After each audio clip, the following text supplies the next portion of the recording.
이번에 이제 관봉권 띠지로 갑니다.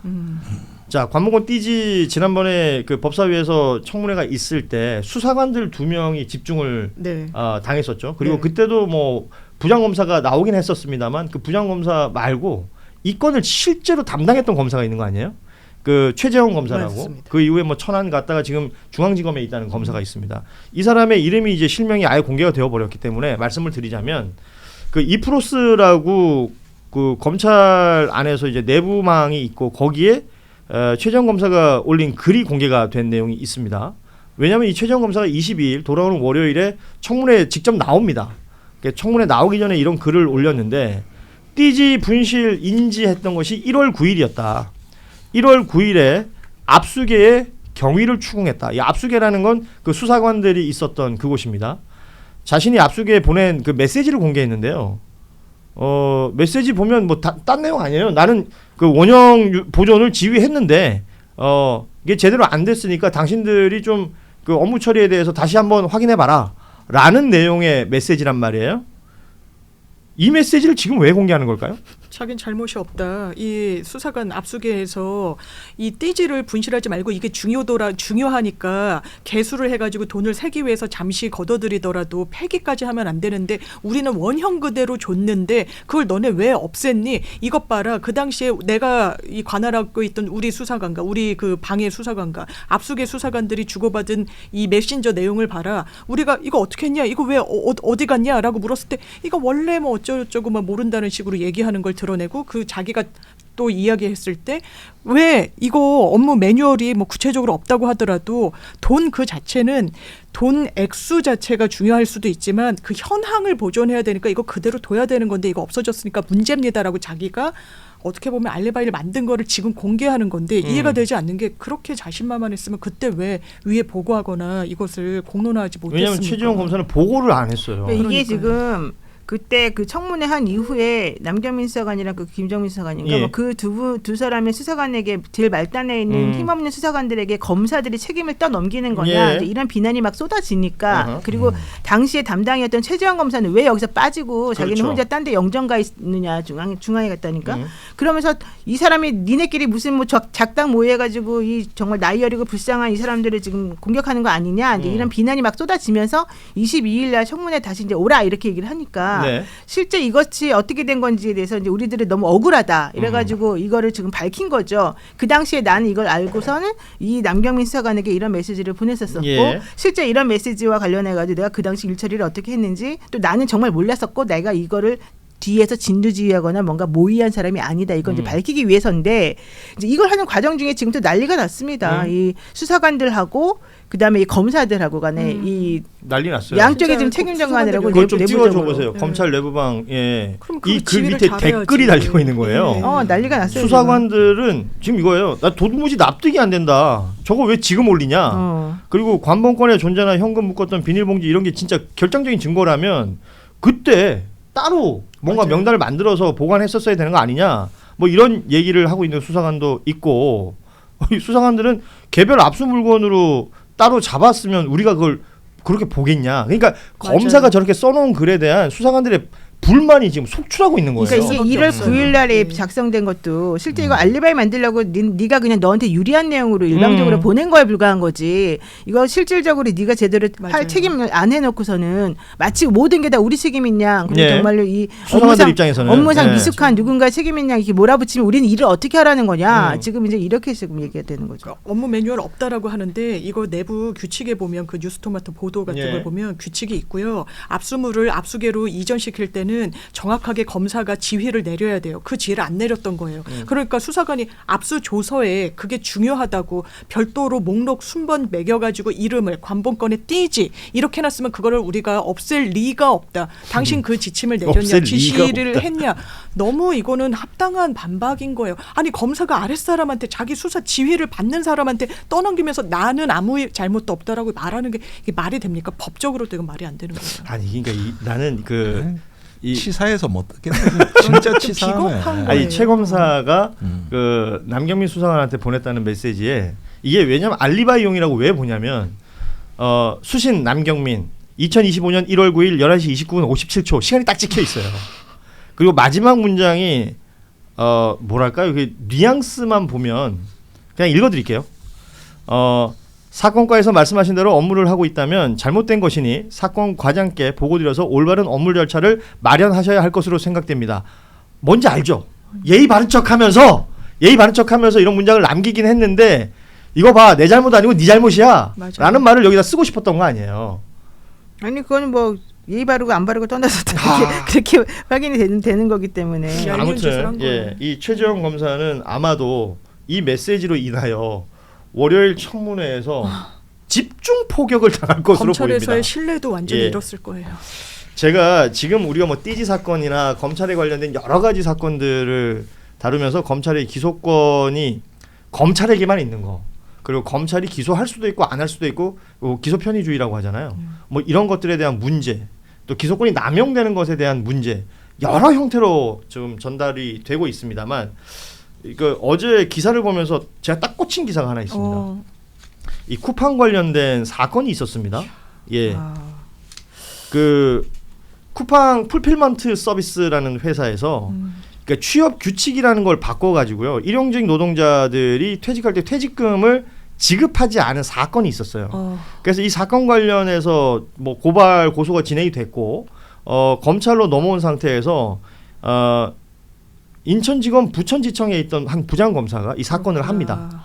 이 사건을 해서 고용노동청에도 이게 고소가 들어갔으니까 고용노동청이 이 부장검사의 지휘 아래 압수수색도 진행을 해요. 쿠팡에 관련해서. 그래서 여기에 문제가 있다고 생각하여 기소를 하게 되는 과정이 진행이 되고 있는데, 이때 당시에 이 부천지청에 있던, 그러니까 부장검사의 윗사람들이죠. 차장검사 혹은 지청장, 이런 사람들이 이걸 막았다라는 겁니다. 그것도 김현장 변호사하고. 그렇죠. 내용을 보면 이게 환노위 소속의 민주당 김주영 의원이 확보한 진정서 내용인데요. 그 말씀드렸던 그 윗사람들 중에 차장 검사라는 사람은 그 쿠팡 쪽을 대리하고 있던 김현장 변호사와의 친분이 있던 인물이었고, 그리고 고용노동청에서 압수수색을 진행한 내용을 이걸 대검에 보고할 때 그 서류에 넣지 마라. 압수수색했던 내용 자체를 빼라라고 얘기를 했다는 겁니다. 네. 그리고 지청장이라는 사람은 이 모든 것들을 지금 너 나한테 얘기 안 하고 대검에 보고했니? 네. 라면서 뭐 각종 폭언을 쏟아냈다. 이런 내용들도 이 부장검사는 토로를 하고 있습니다. 관련해서 이 부장검사가 대검에 감찰 요청을 하고요, 수사 의뢰도 했다는 거거든요. 이 사실이 이제 기사를 통해서 나오고 있는 내용인데, 이게 공교롭게도 이때 당시에 부천지청장은 엄희준 검사였습니다. 이 엄희준이라는 이름 다들 기억하실 거예요. 소위 말하는 그 대장동 수사했던 검사입니다.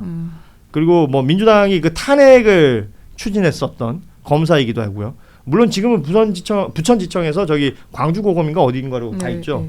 그리고 차장검사라는 사람은 또 누구냐? 김동희 검사라고, 그냥 이렇게 생각하시면 돼요. 그 김혜경 여사 뭐 10만 4천 원인가 뭐 그 밥 먹었다고. 그 수사했던. 그 기소했던 그 검사입니다. 그러니까 이런 검사들이 있던 지청에서 벌어진 일인데, 예. 이 해당 부장검사는 지금 감찰과 수사 의뢰를 해놓은 상태.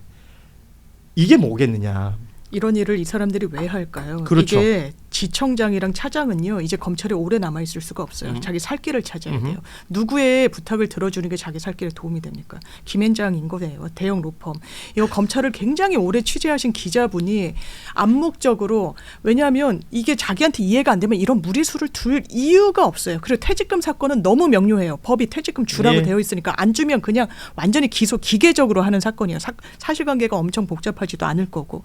그런데 무리해서 누락을 할 때는 뭔가 이 연결고리가 있는 거예요. 자기 이득과 관련된 이런 게 정관예우의 그 연장선상에서 다 거론될 수 있는 거예요.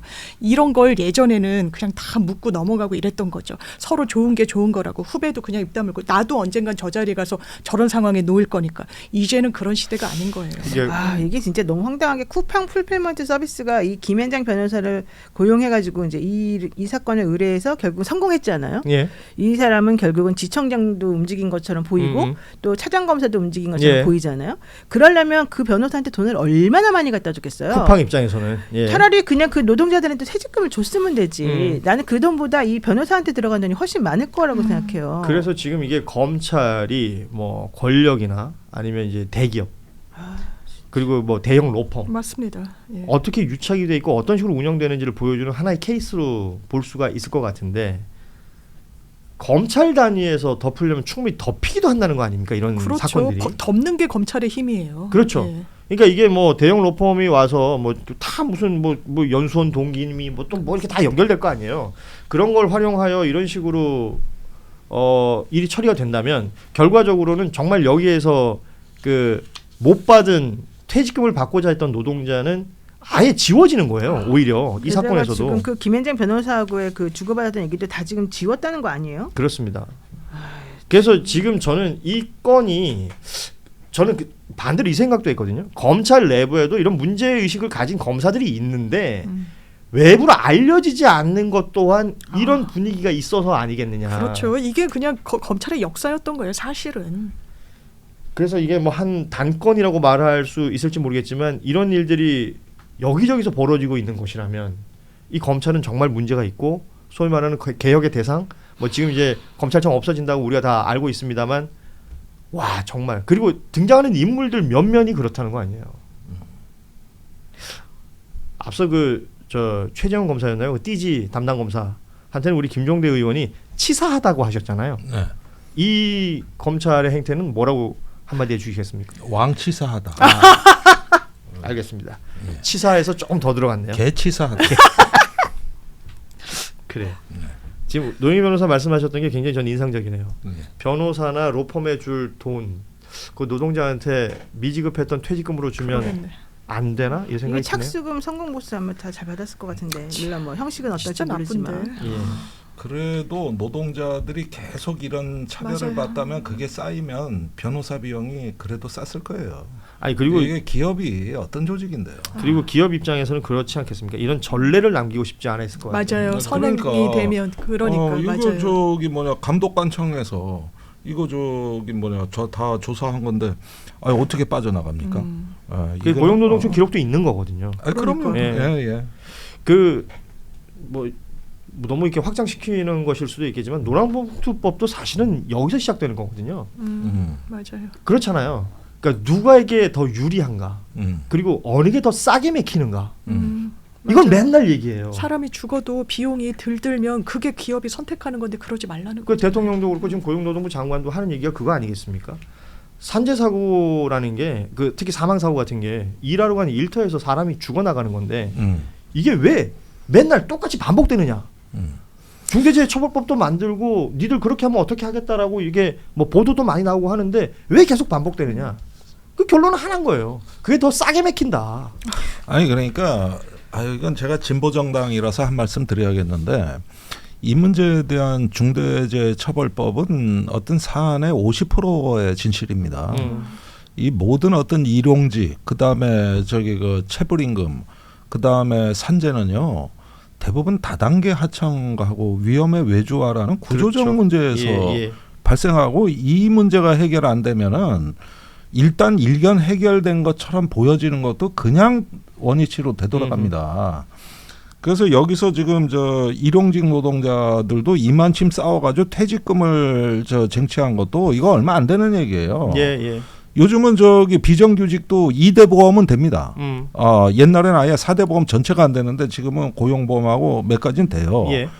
이제는 그러니까 아예 외주화를 해가지고 자영업자 신분으로 만들어가지고 외주화를 사업자를 만들게끔 하죠. 시키는 예. 게 그게 특수고용직 배달업 같은데 일반화되고 있는데 이 인원이 한국 사회에 800만 명입니다. 그러니까 또 빠져나가요. 그 이들이 그러니까. 노동자성을 인정할 것이냐 말 것이냐 이거 그렇죠. 맨날 법정이 그러니까 논쟁이 지금은 되고. 우리가 정규직 비정규직 프레임에서 빨리 벗어나야 돼요. 권리방 노동자들이 더 커진 거야. 정규직이건 비정규직이건 둘 다 해당한다는. 예. 그게 거의 천만에 육박하고 있어요. 예. 그래서 이런 문제들에서 이렇게 어떤 김현장이 끼어들고 나름대로 이걸 바꾼다 이렇게 되면은 이분들의 문제가 아니라 이건 몇백만 명의 문제라는 거. 거기에다가 배달일이라는 게 이제 우리 단기 일자리로서는 거의 일반화돼 있다고 해도 과언이 아닌데 여기에서 이런 범죄를 갖다가 처리했다? 이렇게 되면은 이건 앞으로 권리방 노동자들의 엄청난 그 피해를 예상할 수밖에 없는 지금 거예요. 이제 노동자들 문제를 얘기했는데 앞서 우리가 이제 검찰로 다시 돌아가 보자면 검찰에 어떤 고소 사건이 접수가 되고 근데 거기에 이제 뭐 가해 피해 등등이 있을 거 아닙니까? 네. 근데 가해한 사람 쪽이 아니면 가해한 집단 쪽이 돈이 많다. 그래서 대형 로펌, 뭐 김앤장으로 대표되는 이런 대형 로펌을 쓴다라는 게 그냥 단순히 변호인들의 그 변론 실력, 막 법률적인 서류 작업 뭐 이런 것들이 로비 아니라 실력 보는 거죠. 검사라는 거에 뭐 짜웅 이런 그거 보는 것들로 거예요. 처리되는 게 많아요? 나는 그게 궁금해요. 그래서 그놈의 전관 도대체 뭐 하는데? 근데 제가 판사 현직 예. 부장님한테 이렇게 오면 변호사 들어오면 아는 거예요. 아, 근데 얘 내가 고등학교 동기라서 얘 썼구나. 내지는 아 연수원 동기고 같은 반이었어서 썼구나. 이제 아는데 진짜 친소 관계가 있는데 사이가 진짜 나쁠 수도 있잖아요. 가까워서 왜 더. 근데 그런 것까지는 모르는구나. 이제 이런 생각이 든다고는 하는데 그래서 이런 정감 맞추는 그런 사무장님들이 거의 그런 역할을 많이 하는 거죠. 지금 이제 그게 예전보다 많이 없어졌다고 하고 제가 한 부장 판사님이 정관예우가 진짜 있냐 나는 체감도 안 되고 난 봐주지도 않는데 이러니까 변호사들이 그때 이제 무슨 강의를 들었을 때인데 득달같이 무슨 소리 하시는 거냐 아니 이렇게 그 하는 게 양반은 내가 봤을 현실이죠. 때 전관 예우 받으려 그러는 거 아니에요? 전관 비리가 문제인 건데 지금. 그 아까 말한 장 변호사 말하는 그 얘랑 나랑 연수원 동기고 같은 반이었으니까 엄청 친할 것처럼 생각이 돼가지고 이렇게 상부장이 맞춰준다. 그 맞춰줘. 변호사 그 상식적 상당 부분 대부분의 변호사들은 그럴 때는 그냥 말을 합니다. 나 이 사람하고 같은 반인 거 맞는데 사이 안 좋고 안 나 좋았다. 영향력 없으니까 나 하지 마세요. 그 진짜 그래요. 솔직하셔서 나 그런 1등 거예요. 할때 제 노 2등 해서 변호사님은. 제가 나 싫어해 뭐 이런 거 얘기하는 거예요. 그들끼리. 아니 나 그거는 서로 친한 관계인 거고 어쨌든 나는 그 사람하고 뭐 이렇게 같은 반이었지만 연락 안 한 지 오래됐고 이제 이런 식으로 은근히 돌려갖고 이제 말을 해요. 그래서 안 맡아요. 근데 만약에 맞는다 그러면 실질적으로는 엄청나게 이제 영향력을 행사할 수 있는 정말 자신이 있을 때 사실 맡아요. 그냥 막 대강 맞지 않아. 옛날에는 어떤지 몰라도 요즘 같은 경우는 그러다가 결과가 안 나오면 또 그 후감당을 해야 되기 때문에 그냥 함부로 막 무조건 맞지는 않거든요. 근데 그렇게 되면 이제 중요한 거는 뭐 그냥 판사와 일반 변호사 이런 정도의 관계는 사실은 그렇게 돈독하지가 않고 검사 출신 이게 사실 검찰의 이 그렇죠. 불기소 처분이 예. 제일 중요하기 때문에 검사들끼리의 그 내부 사정이 내부에 있었던 사람이 와가지고 이 사건을 맡아주면 어차피 너도 나중에 내 자리에 오잖아. 너 내 거 잘 처리를 해줘야지 너도 계속 이게 순환이 되는 거지. 이걸 자기네끼리 알고 아까 장 변호사 말하는 것처럼 너 여기 그만두고 나면 여기 로펌 들어가야지. 내가 너 땡겨줄 건데 이제 이런 거를 다 잘해라. 은근히 다 해요. 그거지. 그리고 그와 관련된 여러 가지 그 증거들은 사실 이제 다 없애버리고 예를 들면 고용노동청도 뭐 여기 나오지만 고용노동청에서 근무했던 공무원 출신 변호사들이 많아요. 그들도 또 연결. 그 사람들을 맞아요. 다시 그 로펌까지. 로펌에다 다시 불러가지고 그쪽에 특화된 전문 변호사를 쓰는 거예요. 그러니까 이게 정말 상상을 초월하는 방식으로 이 유착관계가 형성이 돼 있기 때문에 사실 이거는 우리가 아무리 말한다고 해서 사실은 해결되기가 그렇게 막 당장에 쉽지 않다. 쉽지는 않은 부분인데 이 부분은 그래서 좀 정말로 양심껏 내지는 이 제도적으로 이걸 해결할 수 있는 방법을 마련해야 됩니다. 그렇습니다. 검찰의 여러 행태들 중에 그 이번에 저희가 소개해드렸던 이 케이스가 가지는 것은 그러니까 기소가 된다는 건 재판에 가서 다투어 볼 수라도 있는 건데 이건 아예 기소 자체를 안 해버리면 검찰 단위에서 없어져 버리는 거잖아요. 그러니까 그 지점을 검사들이 어떤 행태를 해왔던 것이냐라는 부분 이번에 그 부천지청의 이 부장검사가 감찰과 수사 의뢰를 했으니까 이 이후에 어떻게 결론 나는지까지 우린 좀 끝까지 지켜볼 진짜 필요가 있겠다라는 그래야겠습니다. 생각을 예. 가져보고요.